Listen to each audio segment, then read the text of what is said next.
Let me ask you something, Mike.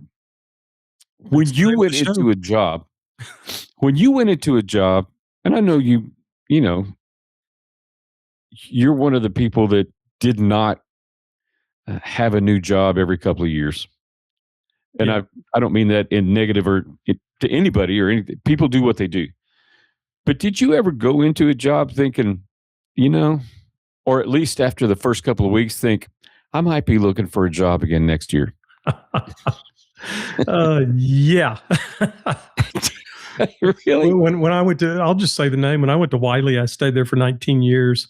But I swear to you, Derek, if I did not at the time have a 4-year-old son and a wife and had just bought a house, I'd have turned in my keys after summer band and left. Wow.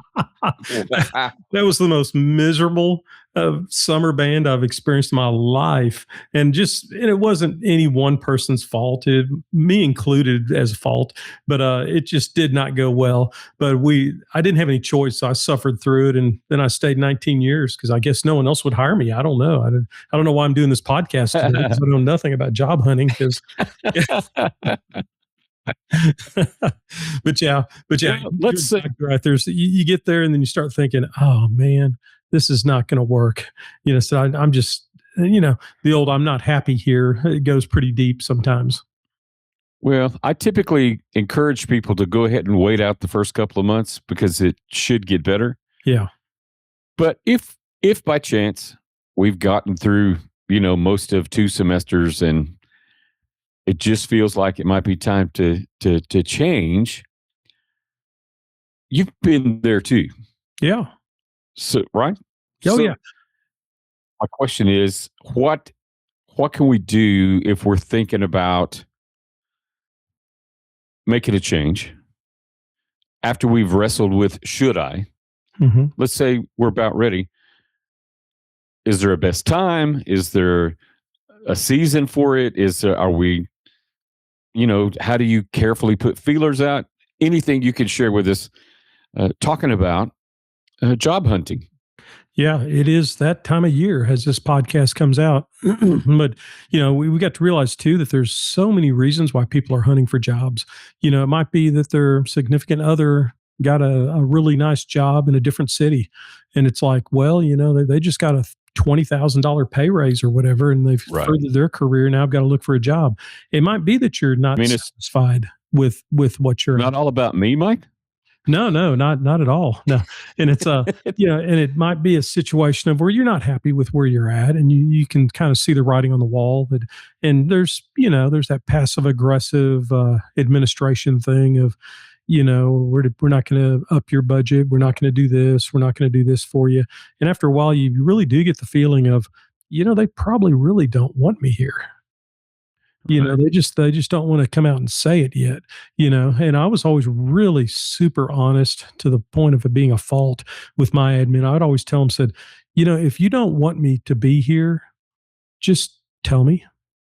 So there's Really? not going to be a lawsuit. You don't have to do a growth plan. You don't have to do paperwork.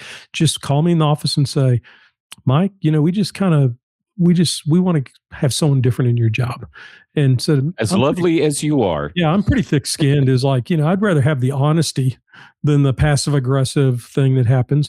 Or it could simply be the fact that they like what they're doing. And I'll give you a good example. I was at Holiday, excuse me, when I went to Wiley, and I was perfectly happy at Holiday.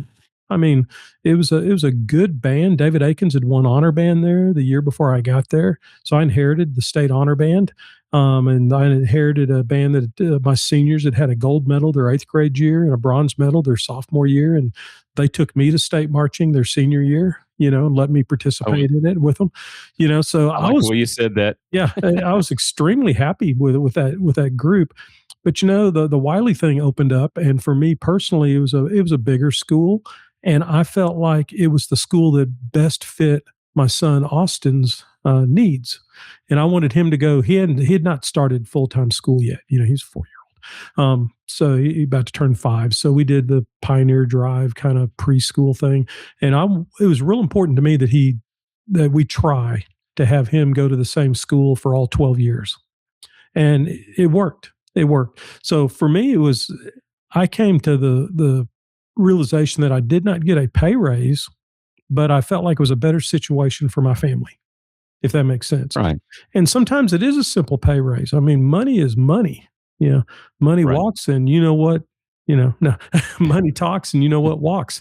You know what I mean? So if someone comes to you and says, "Hey, we'll give you $15,000 to come over here and be our band director, and you'll have an extra band staff member, and we're going to work on the budget," um, that's hard to just go, "No, I'm happy." You know, you've got to look at all these. So to get back to your original question, though, because I kind of chased a rabbit there. But it goes in waves, in my opinion. There's wave one. This is, and we've already passed this wave. It's the Okay. pre-UIL wave. It's when people announce retirements. There's new schools opening. We know it's going to open, but they've now just finally posted, on the boards. This wave, it's been a bit lighter this year. Some of these positions are even open for immediate hiring, the ones that are open for what it's worth, but it's a little bit lighter this year. And I think it's because of the financial stress our school systems are under with, and we're not going to go into all the politics of that. Everyone knows what it is. I think that makes it hard where people are kind of hunkered down and getting in their tornado shelter. It's like, well, I know the evil that I have here, and I know that I can have a good band right here, and I know where I'm supposed to show up in the morning, and I'm getting paid a decent salary. I'm just going to wait this thing out. So I think we're kind of Right. hunkered down right now after wave one. And then there's wave two. That's after UIL. After UIL and before the end of school. We are in wave two. Okay. Okay. We're in wave two. People accepting new positions from wave one. So it's like musical chairs, or I don't know the best example, Tetris. There's an empty spot, so someone's going to slide into that spot. People choosing to move on, possibly due to UIL scores, either good or bad. Mhm. So they might have a position somewhere and they see that this band director's done really well, and they're headhunting. They're looking at the boards and talking to people and going, "Hey, let's contact so and so. I think they would I think they would fit in our system." Or it could Almost feels be, like a free agency kind of thing. oh yeah, yeah. There's no doubt about that. In fact, I do that as kind of, you know, I don't make any money doing it, but I do that as a favor to admin of mine that I've had in the past that are looking for band directors, and I kind of headhunt for them or kind of clear the field for them, or I'll call someone and say, "Hey, so and so's over here, and they're looking for a band director, and I know that man or that woman personally, and they're a good person, and Right. they would like to talk to you." And so it is a little bit of headhunting going on, and sometimes, Derek, you pull those poor scores at UIL and you get called into the office and they just kind of tell you, I don't think this is working. So sometimes people are moving on because they did not do well in the past 2 years at any UIL contest, and it usually the scoring at contest is not the rationale for whether you keep your job or not. But I found over time, sometimes it's the final nail in the coffin. I can't really say Yeah. it's something somebody can tangibly say, look, here's proof of what we've been saying. Yeah. Yeah. And it The attitudes or might be the band morale or culture. whatever it is. Yeah, the kids aren't behaving well, doesn't handle the staff really well, doesn't work well within the school system. You know what I mean? And so, and that's kind of hard. I say that I'm not an administrator. I suppose that's kind of like you said. It's not tangible. It's hard to release someone from the responsibilities on the basis of, I don't think people like what you're doing. That's Sure. I laugh, but I've never thought of it in that light before. yeah, yeah. So it's like that's kind of tough. It's hard to argue emotions. People's emotions, students' emotions, but it's not hard to argue. Man, you just made a 5.54 in concert and a 5.55 in sight reading, and Right. They gave up on you. Yeah. yeah. I think it'd be best for all involved if we kind of. But I'm going to say this too, real quick, before that feels like almost like a negative light that we painted that in. Sometimes it's just not a fit. Nobody's mad. Nobody doesn't like somebody. It just isn't working. Yeah, yeah. There's no doubt. There's For whatever people. reason, or There's people who are in Phi Beta Mu, which is that honorary band fraternity sorority kind of thing, and I happen to be a member of it. But there's ones that I've put up for membership, and it's almost humorous because it'll be like a state marching finalist, honor band finalist, straight sweepstakes. Then 1 year at another school.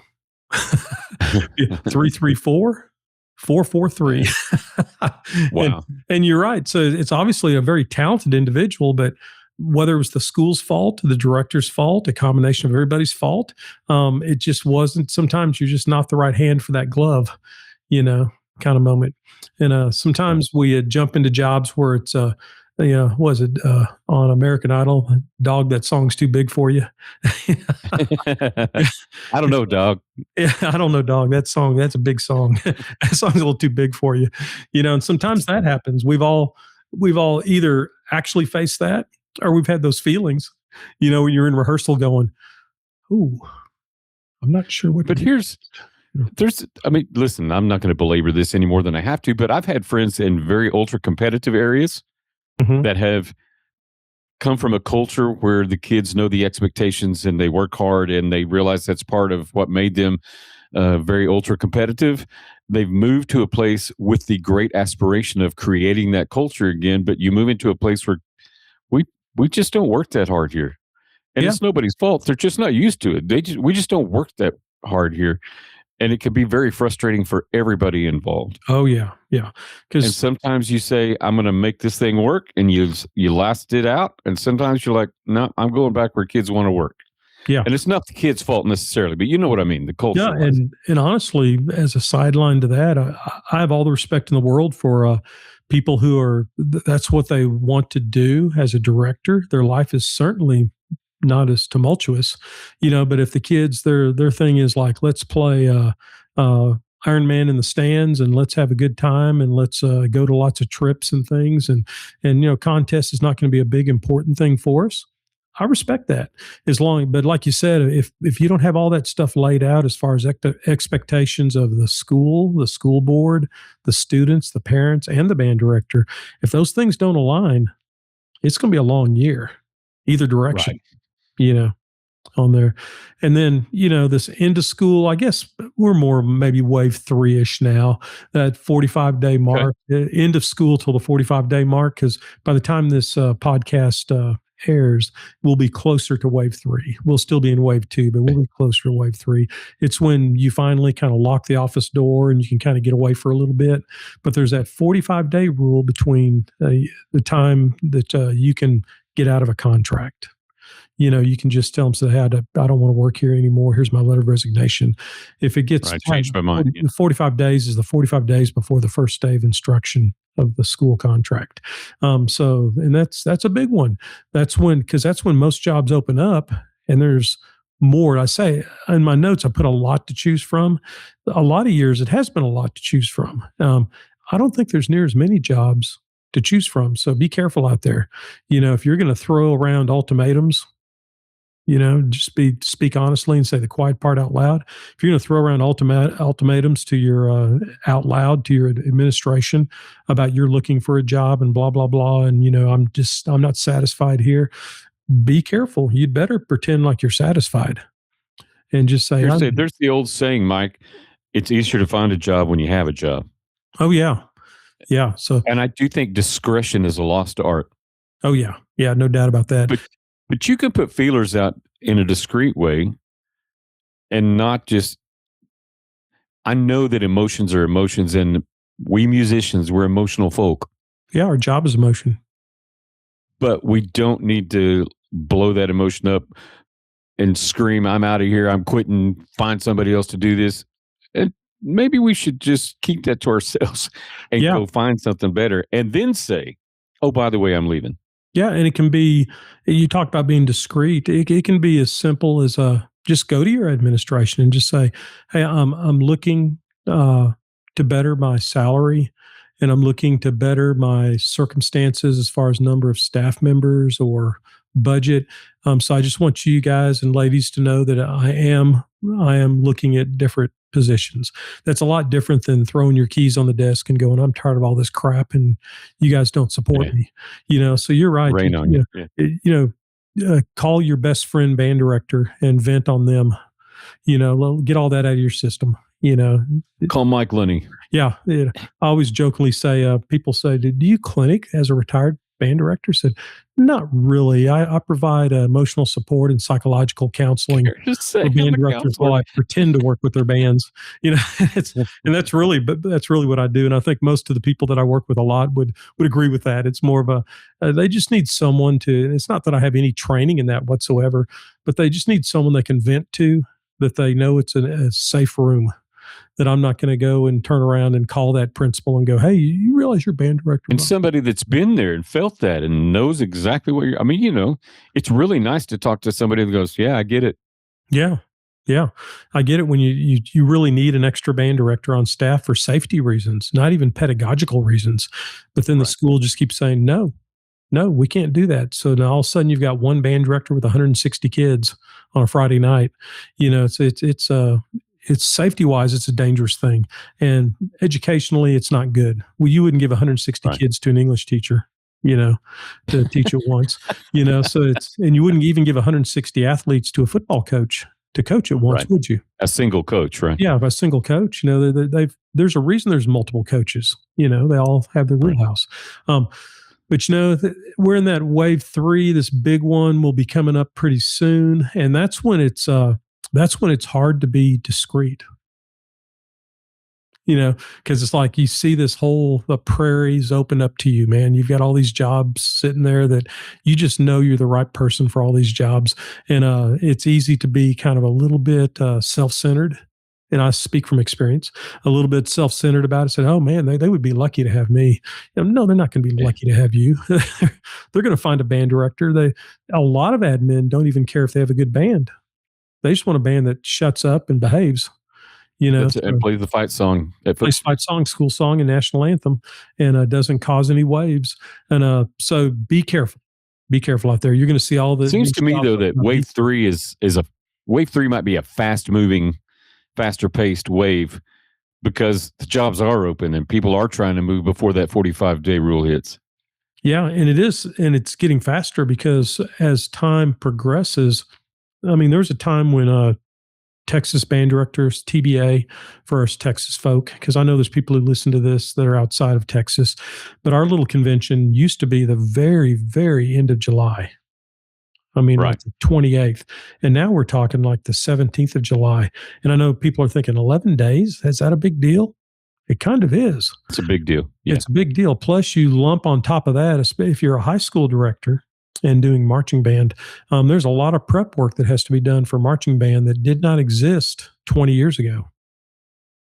20 years ago, you Agreed. could just show up and, hey, we're going to play these three tunes. I'm going to write the drill, and the color guard captain's going to write the color guard work, and here we go. And there's a lot more that goes into it now with bands with using custom arrangements or having it edited for your band. And we've gone through that podcast already. And but yeah, so it's a lot different. So like you're saying, that little time frame is getting squeezed tighter and tighter, and schools are going Here's later the- and later and starting earlier and earlier.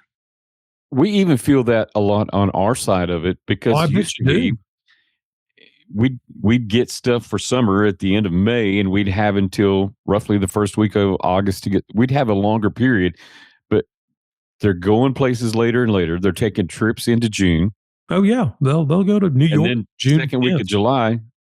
So it's almost like we've squeezed everything down to a 1 month off season as opposed to a 2 to 2.5. Yeah, So, and Derek, even with our sponsor Tarpley Music, it's hard because even band directors now are having their beginner jobs earlier and earlier. There's a time it was right. after the first 6 weeks of the school year that we'd all sit down with our beginners, and the local music store would come through.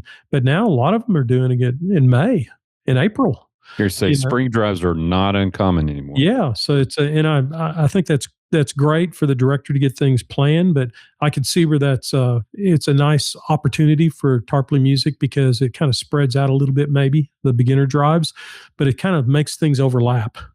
So I could see where that's a logistical challenge to Tarpley Music to do that, or any music store to do it. And the same way for bands, it used to be there was a very cut and dried difference between state solo and ensemble, and now we drop all that, we're done. Now it's time to think about marching band, and then we're through with marching band. Hey, it's time to think about solo and ensemble. Those days are gone.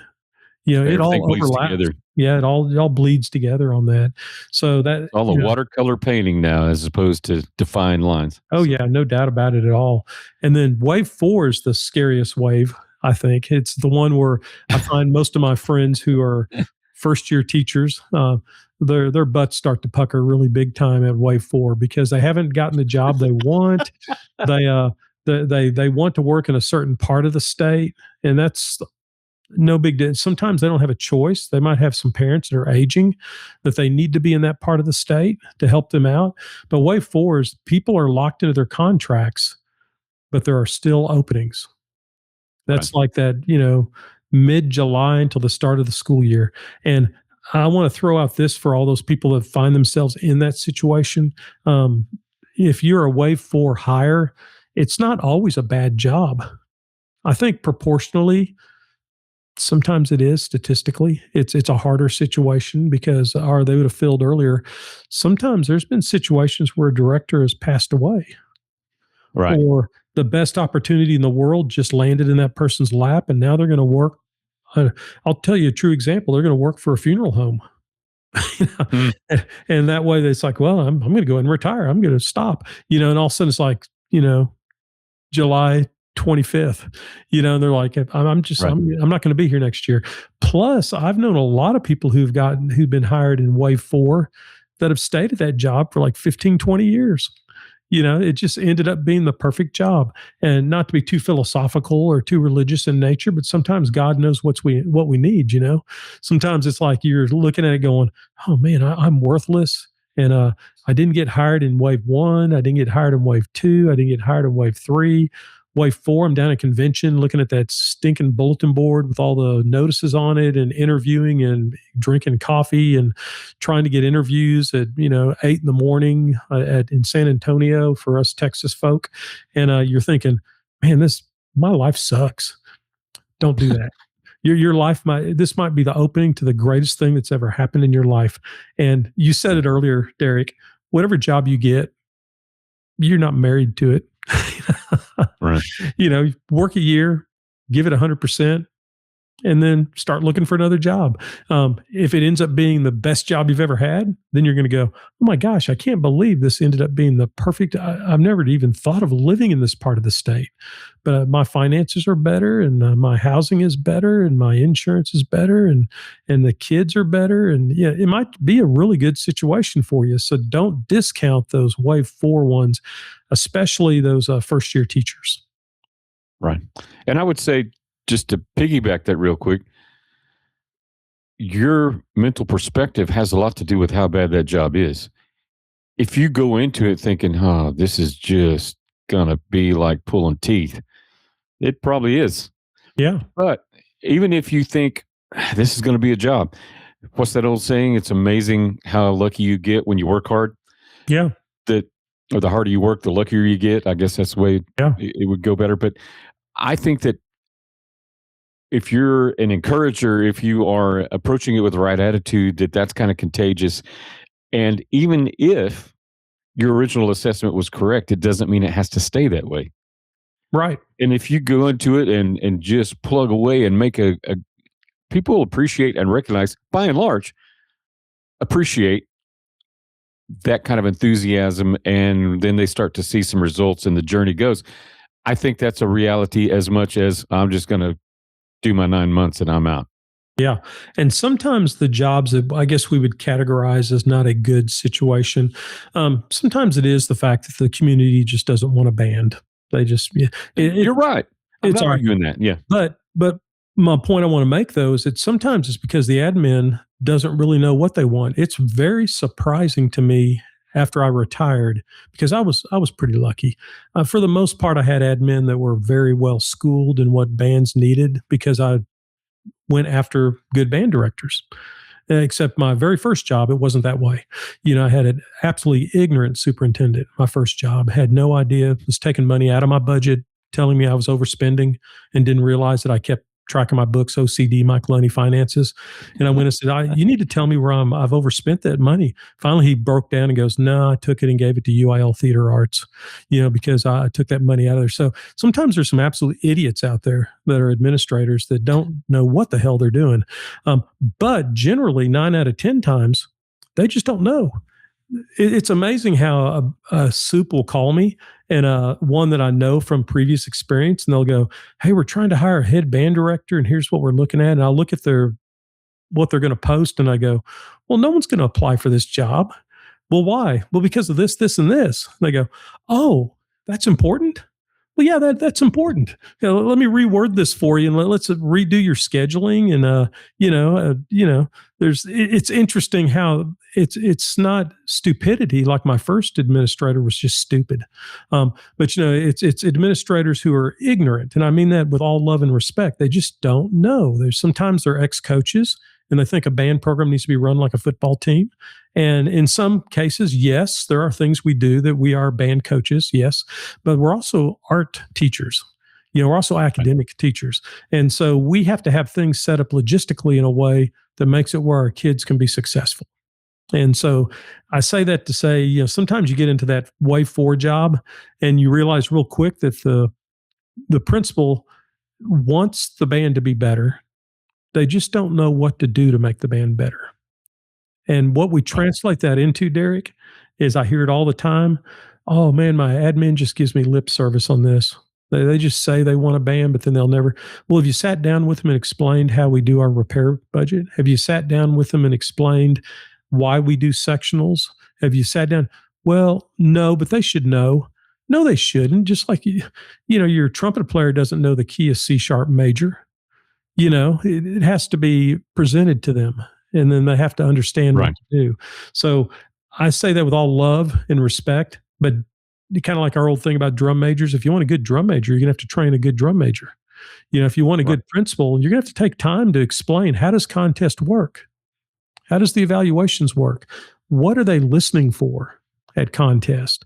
And it doesn't have to be this long extended thing. I always love the fact that I could make an appointment, because I never just barged in, but I'd say, "Hey, can I come in after contest and just talk to you for like 10 minutes? Sure. They thought that was exciting. So I'd come into my critique sheets and I'd talk about the things we did that weren't correct and the things we did that were correct. And by the time you have that same administrator, maybe for 2 or 3 years, guess what? They're pretty well schooled. They can go judge a band contest. Right. They get it. Yeah. They get it. They understand what's happening. But I'm going to go back to presentation really matters in some of that stuff. That it's one thing to tell everybody in the community except that administrator that you don't get any support and that they don't understand and that you're just fighting an uphill battle. That's way different than going, as you just said, is that, can we sit down for a minute? Can I show you what I'm seeing? And there's some things that I think would make this better for the kids. Not better for me, better for the kids, better for this program. Better for the And town. I just kind of want to get your feedback on that.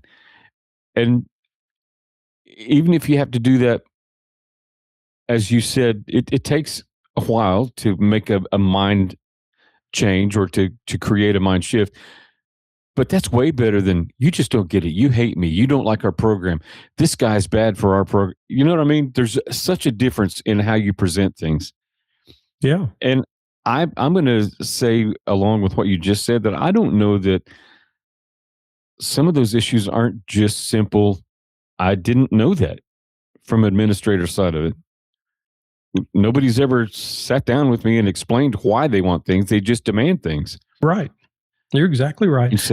And it's also the situation of, with administration, they have such a high level of decision fatigue that you come in with your problem, but have like two, or if possible, have 2 or 3 solutions. Man, my repair Here's what I think. Terrible. But I tell you what, here's what we can do. If we could take a little bit of money out of our travel budget and we can take a little bit of money from here, then we can kind of limp through for this year, and then maybe next year, can we talk about the budget and maybe up like a couple thousand here, or whatever or so if you want a jazz band and you've never had a jazz band at that school, that's going to take some training with your admin because they don't know what a jazz band is usually, Band and is so band is band, right? yeah, so and they don't understand why we need to buy this extra equipment and why there's going to be a little more travel.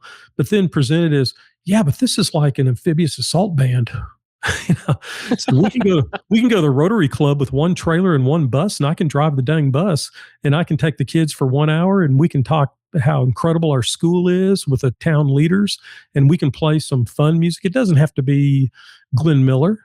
It can be, but it can be just, there's lots of great charts that are just right off the radio right now.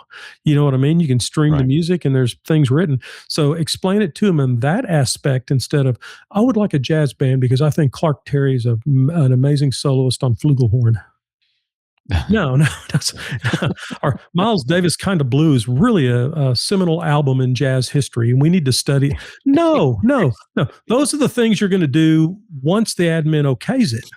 Okay. Right.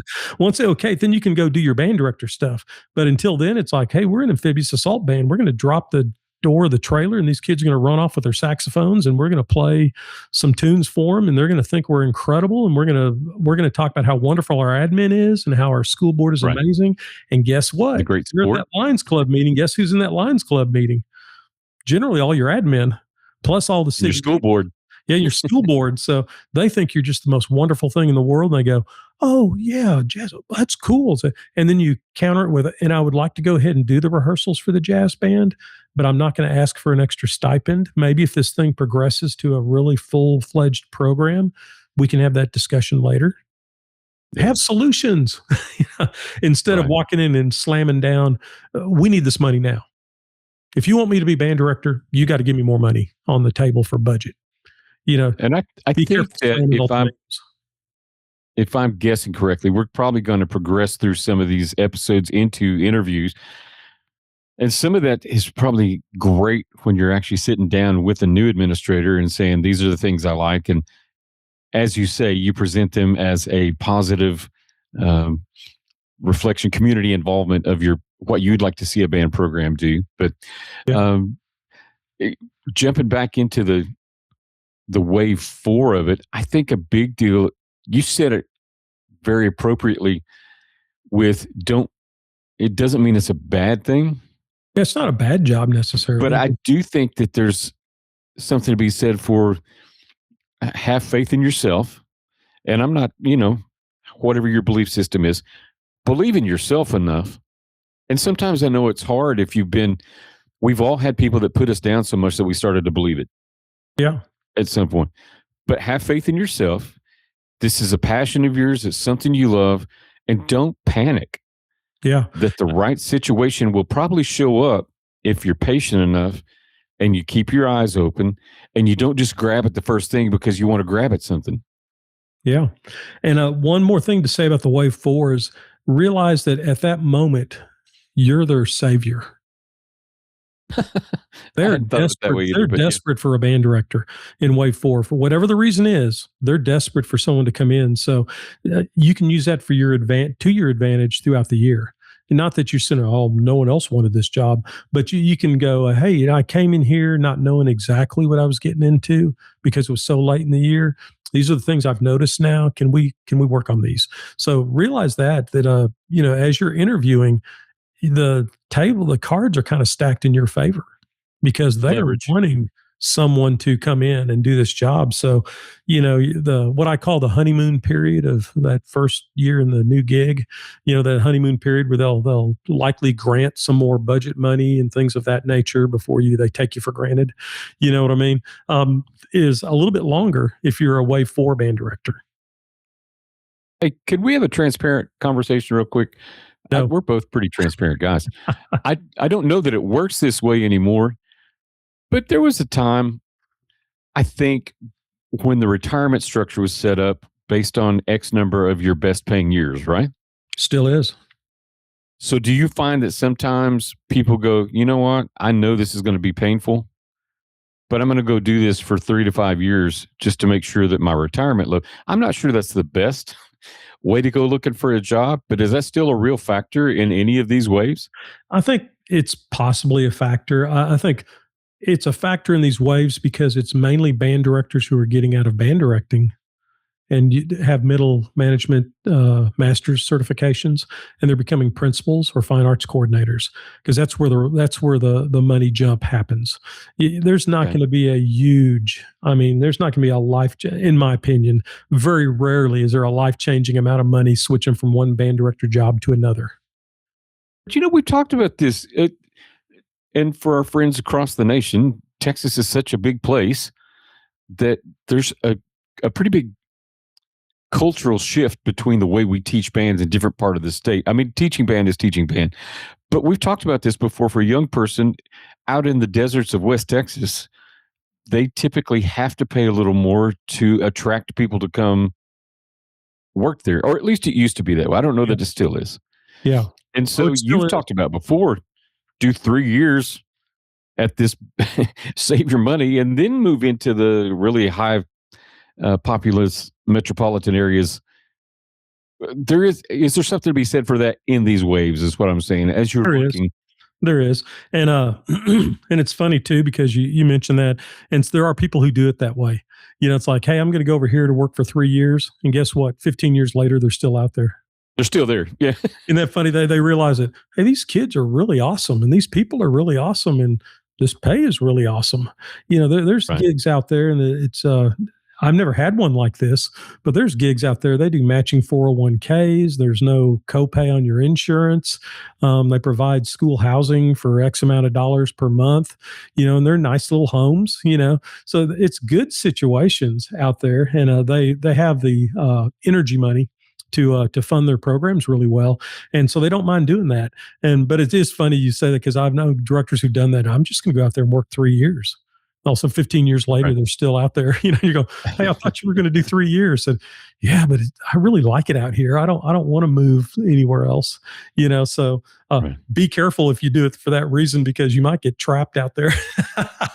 Right. In a But I good also say it from the standpoint of looking at the different waves, and we start out real high energy that everybody, I think the younger we are, no offense to any of our young friends, but the younger we are, the more certain we are that somebody is just waiting for us to come be the next greatest band director that anybody's ever seen.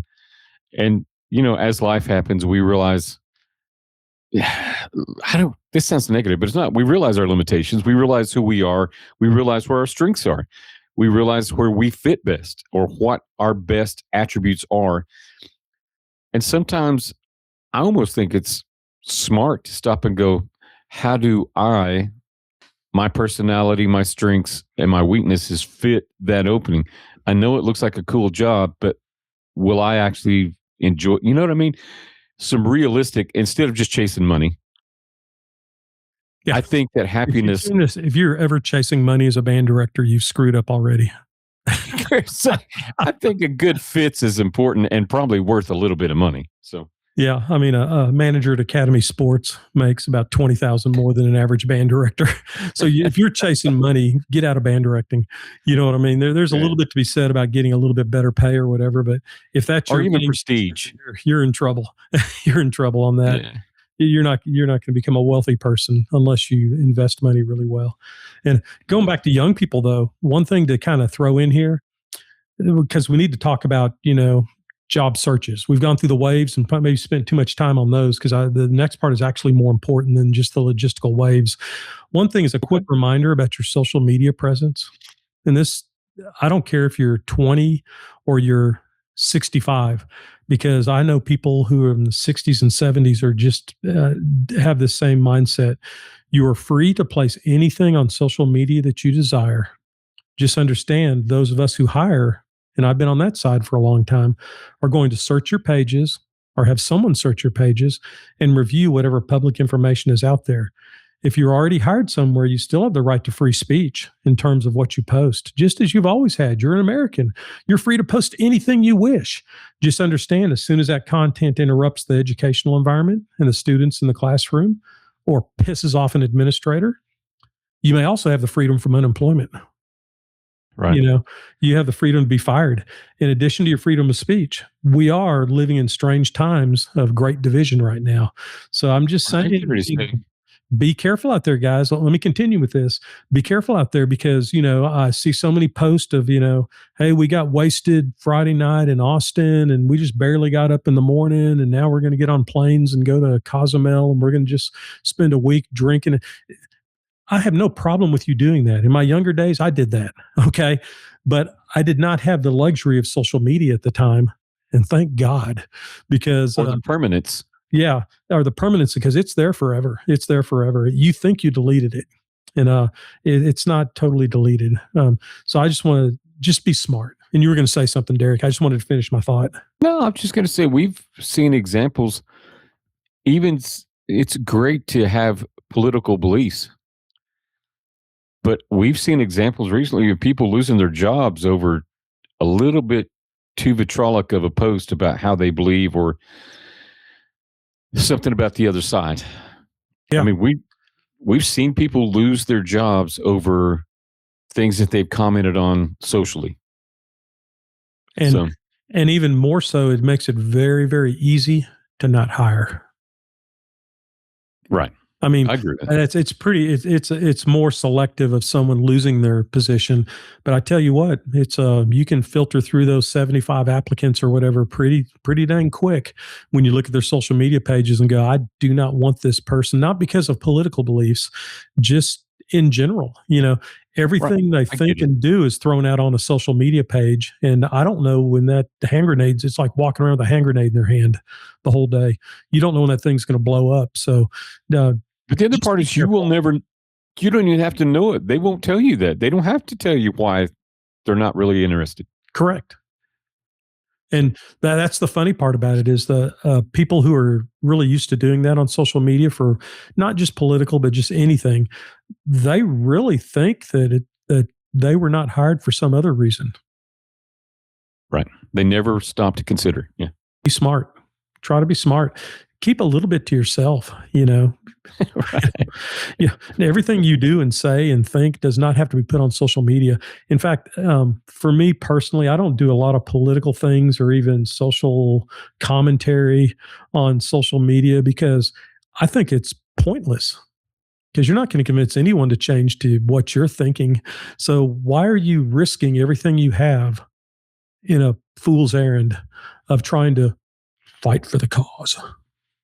Right. So I'll just leave it at that. Let's leave it at that. Okay. Now, in this application process, there's going to be a lot of people applying for the same job generally. So the situation would be you versus literally hundreds of other applicants, depending on the job you're looking at. If you're looking at a very high profile job and you're a head band director and you're a high school band director or a middle school band director applying at a gig that's the triple C honor band, you know, there's some things you've got to do, some considerations for that. How do you stand out? What can you do to stand out? Here's some considerations for it. There's no perfect recipe for landing a job, but here's kind of Mike Lunney's list of some things one might consider when you're trying to get your foot in the door. Number one is this, and it's this. I smile because I've seen it so poorly done the other way. Proofread and have others proofread your materials, including your resume, your cover letter, and other communication. I have been sent materials with someone else's school and name on them a very large number of times. This should not happen. The Right. cover letter says, I'm looking for a job in Alvarado school system as a middle school band director. Well, you just sent it to me. I'm at Abilene Wiley. I'm 2 hours to the west, and you did not take time to proofread. Now, granted, we all make mistakes, correct? But maybe let someone else read it. Don't send it out right away. Let it sit on your computer for the day, for the evening, and the next day when you're a little fresher, get a cup of coffee and read it again, and find that. The other thing is number two, it's risky to use the same cover letter for every job. Because I've seen this happen. I mean, it's just obvious. It's like how we can spot AI, now. Right. And I would say that too. This is my latest entry in this job search thing. Please don't use AI to write your cover letter. It's so dang obvious. because Nobody talks that way. no one talks that way except a computer that has access to the entire internet. So just write your letter, even Right. with maybe a little bit of poor grammar. The proofreading thing is not necessarily the grammar. I think things need to be spelled right. I'm a terrible speller, by the way, but if it's not really presented in a very flowing, lyrical way of getting this information, that's okay. Just let it be yourself. Okay. But don't use the same cover letter for each job. Consider composing a new one because every job's different. One letter does not fit all. This also reduces the chances of you making a copy paste error and sending the correct materials to the wrong potential employers discussed above. You know, also be humble and conservatively confident in your wording. Be humble. What you want to do is say, this is what I can do to help your band, instead of, I'm the best thing you've ever seen as a band director. Right. It's the same thought, but presented in a different way. Okay. It also shows the person reading it that you've actually considered, assessed, and thought about what you could do to help their program, as opposed to, I could fix any program. Yeah. Yeah. I'm just the craftsman crescent wrench, and I can fix everything that's given to me. That's a dangerous role to take on. Okay. And going into what you just said, research each program you apply to. The potential employer can tell instantly if you envision yourself being a part of the team or you just need a job. There's nothing wrong with just needing a job. We've all been there. Okay. Just don't portray yourself that way. Okay. Put more Right. effort into your search. You can figure out the logistics of the scoring on the standardized test, the local, the per capita income level of the people at the school, the tax base per capita income level for that particular school, what things they've been successful in. Are they in the Lone Star Cup running year after year? You might mention that because administrators, to them, that's like our honor band kind of thing. They really get into that. Say, hey, I saw you were fourth place in Lone Star Cup last year, man. Hey, I think you realize a band actually adds points to that. Right. Said, there's some things I envision for this program that I think we can maybe add a few points here and there. And I can actually be productive in making you look stronger as an administrator because we can work together on this. So just make sure, do your research. If you won't put in the effort there, how do they know if you'll put any effort in your job? If they just feel like Well, you're interview 3 for the day, I feel like the assumption is you won't. Yeah. They're not going to wonder. They're going to say, well, he didn't care enough to do that. He's not going to. Why would I expect him to put effort in the job? Yeah. Or something as simple as figure out how to say the name of the school or the town. I get that. If you go to Mahia, don't go and say, I want to be the head. It's exactly what I was thinking of. I'm going to be a Mexia. It's like, where? Mexia. Okay, never mind. Well, here's a fun one too. I got corrected. Good friend, Mr. Yeah. Sedbury, I love you. But I was doing, what was that area? I think you were doing tabulations and I was doing announcing, and I said Colorado City. Yeah, it's Colorado City. And he said Colorado High School from Colorado City. It's not Colorado. Yeah. I'm like, what are you talking about? I've said Colorado my whole life. Yeah, but that's wrong. Yes. or I'll judge a contest and it'll be let's say a college band director is one of the panelists on there as an evaluator, and they might be from like Tennessee. And so they'll ask me, they're really smart because they'll go, hey, how do you pronounce this name? And I'll tell them, I go, you're messing with me, aren't you? So, no, I'm not messing with you. That's really how they pronounce it, Not even just the city, but maybe figure out, because there are some names out there. If you're going to be interviewing with people, look at it. Because our good friend Hekimovich, you know how many times I had to say that before I was confident to say it over a microphone? Yeah. And I had no idea about that until I think you told me, because I knew Brian. I've known him forever since he was a McMurray here in Abilene. And I always thought it was Hekimovich, and John Landine instead of John Landon. There's figure out how to pronounce them on there. Something like one of the judges where the evaluators are going, okay, that's Pecos. No, it's Pecos. So no, it's Pecos. I promise you, it's Pecos. If you go in and say Promise Pecos, you. if you go to the truck stop and say, "Are we in Pecos, Texas?" They're going to go, "Why don't you just leave, sir? Right. Any Get of your those fuel and Pecos cantaloupes? get on down the road." Yeah, so it's those little tiny things. Believe it or not, they're little and small, but they're kind of big things, aren't they, Derek? It I shows agree. in enough time to talk to somebody on that. Okay. Um, it might not be a good idea to be pushy asking or for inviting yourself to interview. In other words, if you've given your resume and you've given your cover letter, I think it's perfectly appropriate to call, and our email would be better because calling is like considered rude nowadays, but I don't understand that, but it is. But, to give communication, say, have you received my materials? Is there anything Just else you confirming. need? Yeah. Yeah. Is there anything else you need from me and to further this process? And just leave it at that. Because if you call back every 3 days saying, have done interviews yet? Have you picked out the ones you're going to interview? What you're doing is pushing yourself away from that job. I Right. promise you that. And I mean, I can't see it going any other way. So please don't take that personally, because I know that you're excited, you want to do it. Um, and also, if you don't get an interview, you either didn't fit the needs or there's something wonky in your written communication. Um, don't take it personally. Just keep correcting what you're doing. And sometimes it has the fact that they wanted a clarinet player and you play trombone. They were that specific in what they're looking Right. for. And it's just not, or let's say you've been a middle school director your entire life and have never taught marching band, because that happens in Texas. Then all of a sudden you want to be a head director and do marching band.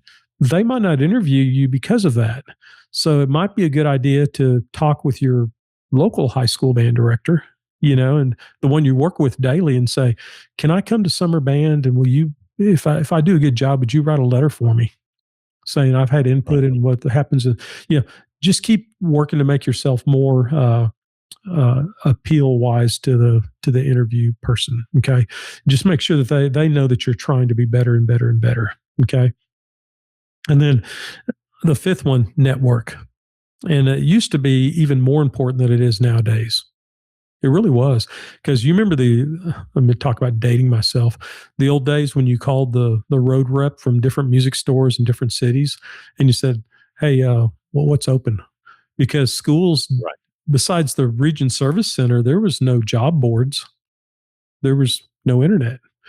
So Right. we just had to rely on so and so, I know them in Amarillo, or I know this person in Victoria, Texas, and they told me there's a job opening down here, so I'm going to go down there. Because I've seen this happen, in terms of networking. I've seen this posted before about, on social media, of all things, people saying such and such school district hired someone from inside and never posted the job. Hmm. Did you know they have to post the job? It's a legal thing, right? And did you know that it does not have to be on social media? It does not have to be on a Right. job board. It can be on a typed piece of paper, taped to the front door of the superintendent's office. It can be on the bulletin board in the high school. They could post it. That's where the disconnect happens between young and old. They think just because it wasn't on the TMEA job search board or the ATSSB job search board that something illegal has happened. No, all they have to do is they can handwrite it on a sheet of paper, looking for high school band director at such and such school district, and tape it to the front door. Leave it there for 3 days. Right. After 3 days, pull it off the door and throw it in the trash, and then hire that person inside the school district. So I say that because network with people that can speak to your character, they can speak to your integrity, they can speak to your work ethic and your teaching. Notice the order I put those in. Right. Your character, your integrity, your work ethic, and then finally teaching. Because if the first three are correct, your teaching will eventually become better and better and better. Those are your references. Right. And of I all say things, this all the time. If you do your job right with the right attitude and work hard at it, it's amazing how easy finding the next job. Maybe that's not the right way to say that. I've had people that said, and I'm one of those people. I really haven't had many job interviews in my life that were beyond, hey, we're interested in you. Are you interested in us? And I realize there's more to talk about. But because of the job that people do, that speaks volumes. It doesn't matter what you say, it's what you've done, it's your reputation. Maybe that's not fair. And maybe that's not where you're headed there. But I'm telling you that here's a truth. Let's talk about the coaching trees of famous coaches. And you'll hear them say, oh man, somebody just hired your offensive coordinator. That's terrible. He goes, that's actually a compliment. That successful programs, they're going to poach your rising young stars out of your system, and then you grow another one. So I don't know if that fits in line with what you're talking about or not, but if you're doing a great job where you are right now, that probably matters more than your resume. Yes. Yeah. And also, this sounds kind of odd to say it this way, but ask your references for their permission to use them on your materials. Yeah, please ask permission. And ask them if this is a blunt conversation, but it's okay to ask them. On a scale of 1 to 10, what with 10 being the best possible reference, where would you place me on this given job? Because right. I know when people ask me that question, I'll tell them, I'll say, man, it's easily a 10, or, probably about a 5, because you've got a lot of weaknesses that you've got to work on that don't fit exactly with what this job is. And so it's not you or the job, it's just the two just don't go together very well. That's better to know beforehand, because then you can leave me off your reference list. Right. So because nowadays it's the first thing comes, that email blows onto your computer. It has all the generic, looks like an AI thing or something, scale of 1 to 5 on all these things. It's like, it's absolutely pointless and ridiculous, by the way. I would just as soon have a text. Is this person going to be good for this job? And I would rather just send a letter in, but it is what it is. It's a legal issue, I'm sure. They want to keep things, but most automated systems these days require some level of initial reference. If you get blown up there, there's not a chance for an interview. If someone ranks you 1 to 5 and they put 1s and 2s in all the categories because they don't think you fit, you'll never get an interview. I don't think. Right. So, and you didn't know that. You kind of got blindsided by it, and you never will know it unless you ask. Think about that for a second. I think that's the most valid point of that. You may never know it. Yeah. You just don't know what's happening on there. Okay. On new graduates, have more experience than just student teaching on your resume if possible. Try to teach some lessons, teach some summer band camps, volunteer time, gain experience. Show us you are the kind of employee that's willing to go above and beyond, even as a college student, who we all know already plays in a ton of ensembles. So it's okay to say you're the principal flautist of the wind ensemble. I think that's awesome. It shows that you've worked hard. And so put that stuff in there. That's important. But also put in the other stuff, even if it's a job working at some other grocery store or Pizza Hut or something. You know what I mean? Throw that in there, especially as new graduates. As time goes by, start leaving that stuff off, because then it's all about what was your last job as a band director. But going into it, I want to have were you a counselor at a Baptist campground for the summer for 4 summers? To me, that's important because it shows that you can manage kids. Right. They hired you back for 3 other summers, didn't they? So those little tiny things end up being really big things when I've got like a stack of applicants, and it's like, hey, this one shows some promise. They're a new graduate, and we need someone fresh and new in this position. Okay. All right. And I think that sort of what I'm hearing, correct me if I'm wrong, is show things that or list things that show your character and show your intrinsic abilities, as opposed to I can count to 4 and wave my hands at the same time. Yeah. I mean, that's kind of the expectation of the job, right? That you can conduct. Yeah. But what makes you different from anybody else that can conduct? Yeah.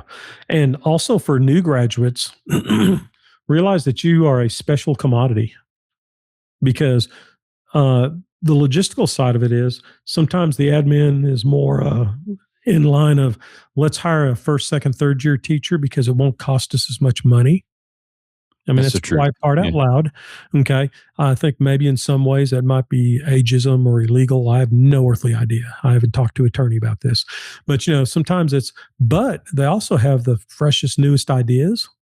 They've seen things through different eyes that they can kind of help out your staff. And they're, in a lot of ways, they're kind of a clean slate. You can go and you can Right. incorporate them into your system of what you want to do. So I want to say that as an encouragement to all those new graduates out there that don't think that you're the last choice. Okay, you're not the last choice. Okay, you might be the first choice when it comes time for because they'll see everything that you can do. And another one is this. This is funny to say. Make sure you're getting into this profession because you actually like kids. If you are teaching music just because you love music, you're going to struggle. You got to love kids and then love music. Let that come across in your initial communication. And we would joke about it all the time. So I think all directors have said things like, "Man, this is a great job till the kids show up." Yeah, I'd love this job if it wasn't for the kids. yeah, yeah. If it wasn't for the kids, man, this would be a great gig. So we joke about it, but you've got to like being around kids, or you really need to find something different to do with your time because you're not going to be good at what you do. You're not going to be a good teacher if you don't like being around kids, and kids And if being you don't all the way think up to kids 18. figure out your buttons, if you have certain buttons that just send you over the edge, Oh yeah, those kids will find those and poke. they will. They will. Yeah. Most employers never enjoy fielding calls about where they are in the interview process. Trust I would me. agree with that. Employers will call you if your skill set fits their needs. Think about it. It's in their best interest to get the most qualified applicant for their program's needs. How does it serve the employer to ignore you when you are what they need? Further, how does it serve the employer to interview you when they aren't actually interested in hiring you? Why would they be wasting their time granting you an interview if they weren't truly interested in you working at their school? You can keep checking on the timeline if you want, but that's going to get old really quick. And I really think it kind of pushes you away from that job. I agree. That's my opinion. I don't have any factual basis for that, except in my own life when I was hiring an assistant band director, because we had a decent band staff of numbers and quality as well. But that made me think less and less because this person is rather irritating. Every day Right. there's a phone call or a text message or, "Hey, where are we at on that? Anything else you need from me?" Oh Lord, this is what I need in my life. Someone to send me Right. 41 texts a day, because they just need affirmation on whether they're a good person or not. That's not who I want to hire. That's just me personally. Another person might like that attention. I don't know. Maybe I'm totally off base. And they like that idea that someone's just checking the whole time because this person hiring is the most important person in the world. And that narcissistic attitude on the hiring side kicks in. I don't know. I don't have any data for that. I just tell them from my own experience. Okay. And then one of the very first mistakes new teachers make in choosing a place to apply is making one of the following statements. I only want to teach in parentheses, insert high demand area here. I won't consider a small school, or I'm not willing to move. Here's the secret. There's actually great kids everywhere. Many of them are Everywhere. waiting for someone who's dedicated and driven to help them realize their potential. Be open to other areas if you want to increase your likelihood of landing a job. You are in this for the kids, remember, not the geographic location. And I hate to say that out loud because I've spent my whole career in probably about a 2-hour radius. You know what I mean? And in Texas, that's nothing. That's neighbors. You know what I mean? Wichita Falls and Abilene. That's it. Right. All my jobs have been in those two little tiny areas. But my very first job was in the little town of Throckmorton, Texas. Okay.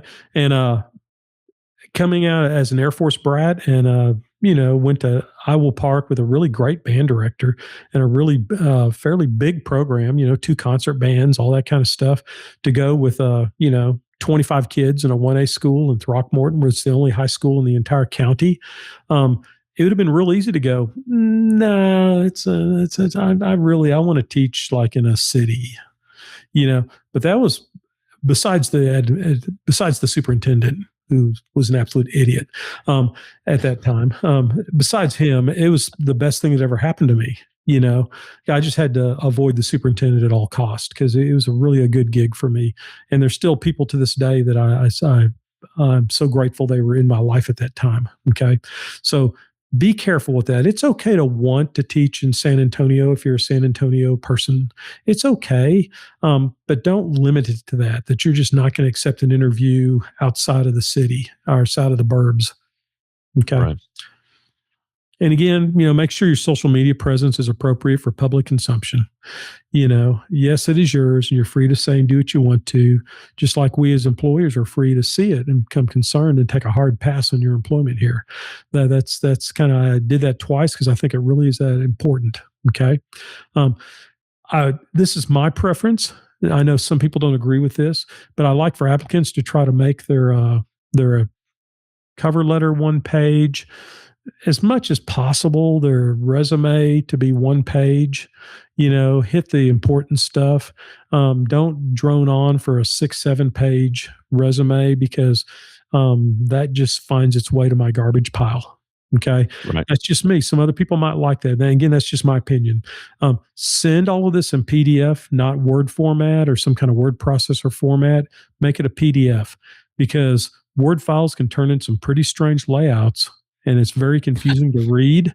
Again, make it concise, triple check your spelling, make sure the cover letter is correct, for that school. We already talked about that. And again, don't send a 6-page resume unless, you've had bands at Midwest and you've started 4 programs and you've written 6 books and you're on the tour. Yeah. I mean, we're on the ridiculous side. If you had a babysitting job once or you're the kindergarten line leader, and when you were age 5, don't put that on your resume. Okay. It doesn't really apply to the current situation. It was exciting at the time. Okay. That I was line leader and as a kindergartner and I got to lead the class to lunch. But I'm being sarcastic, but you know what I'm saying? It's like I made a 1 on my trumpet solo my freshman year in high school. Who gives a rip? What did you do in college? What have you done in your last job? We don't care it's okay to say I went to this high school and so was my band director and feel free to call them. Okay. And this is a big one. Answer your dadgum phone. Check your voicemails, check your emails. It may be an interview opportunity. I don't know how many times I would send out information in the summer, say, hey, I want to interview you. And I wouldn't hear back from them for 2.5 weeks. By that time, we've already hired somebody. Oh, yeah, I just got your message. And also this, be available to interview. If I have to go to the 5th or 6th option for your availability, it makes me think you don't really want the job.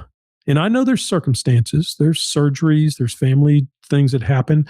But you know what? That gets old pretty quick. It's like, hey, Derek, I want to interview you for this assistant band director job. Can you come in Tuesday? No, I can't do Tuesday. I've got a dentist appointment that morning. Okay. What about Wednesday? Oh, I can't do Wednesday. The bug guy's coming to spray the house and then I've got to mow my yard. It gets almost ridiculous. And I'm giving you real examples. Those are real examples of people have told me things like that. If I get down to the 5th or 6th option, I'm kind of like, I wish I wasn't even having this conversation now. I'm thinking in my mind, I don't want this person because every time I need them to do something, they're going to be the same way. It's going to be, oh, well, I can't do that right now. I've got this going on. I've got beginner drive coming up, so I can't help with the banquet. I can't do this, so it's a mindset. So, and I'm not saying drop your whole life, but if you really want that job, you'll drop some things. You'll figure it out. You'll figure out a way, at least the 1st, 2nd, or 3rd option. Okay. Right. And just some final random thoughts. It's easy to get discouraged in this process, both as an applicant and as someone looking to hire someone. You got to trust this process. Get reaching out to network opportunities like past teachers, past colleagues, some with any connections. You don't even know if there's a connection. When I was hired at Holiday, I was hired at Wiley. The assistant superintendent was Don Harrison, who happened to have roomed with Coach Will Clapp at Holiday in college. And his son lived behind, this is a long story, sorry. His son lived behind me in Iowa Park, which was 10 miles from Holiday. So I gave Will a ride to Holiday every morning because his dad had to be there really super early as a coach. And then his dad would bring him home. Isn't that interesting? I wonder how much impact that had where Don Harrison said, "Oh, yeah, I just talked to Will Clapp's dad, and who I roomed with in college, and we played football together. And he said, yeah, Mike's a great guy, and he helps out by taking his son to school every morning because band was first period. And I just find that really interesting that it was just a neighbor and an Iowa Park connection because Don Harrison played in the state championship Iowa Park football team, and I was from Iowa Park. They played football together in college at ACU at Abilene Christian University. I had no idea. I was just showing up for an interview, and all of a sudden, we talked about that for about 20 minutes about the Iowa Park 1969 state championship, and we talked about ACU, and we talked about all this stuff, and we talked about Will, we talked about his dad, and then you're here for a band director job. Let's talk about that a little bit. Let's get down to it. Yeah, let's get down to the job gig. So don't be ready for anything to happen. And, the networking can be the strangest thing. It can be a deacon at your church that just happens to know someone that owns an insurance company in Victoria, Texas. Right. Who knows? It's amazing to me how small the world is. Yeah. And it shows up at the most interesting times. Yeah. So that's my podcast on hopefully to help some people out on their job hunting stuff because, a job's a big part of our life, Derek. It provides the social security, the financial security. And I think it's more so, this sounds misogynistic, but maybe more so with guys. If you ask most people, you're wanting to get to know them, what's usually one of the very first questions? What do you do? What do you do? What do you do? And it's part of our identity. So job hunting is super, super important, but do it in the right order. So those are just some ideas to help hopefully get you through that process. I think it's awesome. And as a person who hires people, it's great for me to listen to that again and go, you know what? Yeah, I can agree with what you just said about some of the pitfalls and or some of the things that make me go, I really want to talk to that person. Yeah. So, again, I would say believe in yourself, have faith in who you are, and don't be closed-minded about opportunities. Yes, sir. So, all right, brother. Well, I assume that you'll probably this is an assumption of mine, but I guess you're not going to turn away anybody that calls and says, "Hey, we're looking for a person," or "Hey, I'm looking for something. Do you know of anybody or any openings?" But not trying to open you up to that, I guess, too hard. But don't. That's it. I guess the other point I'm trying to make is don't be scared to ask people, "What do you know about this?" or "What do you know about them?" Yeah. Or the best question, would that job be good for me? That's the one I'm trying to get to. Yeah. Would I fit there? Would that job be good for me? I know it looks like a bird's nest on the ground. It's a golden opportunity. Would that job be good for me? Not really. Or, yeah, that job was built for you. So it's good to get that opinion. It's not law, but it's opinion. Sure. Awesome. Well, I hope you have a great week, my friend. I will. I have no choice. We'll talk soon. All right. See you later, Derek.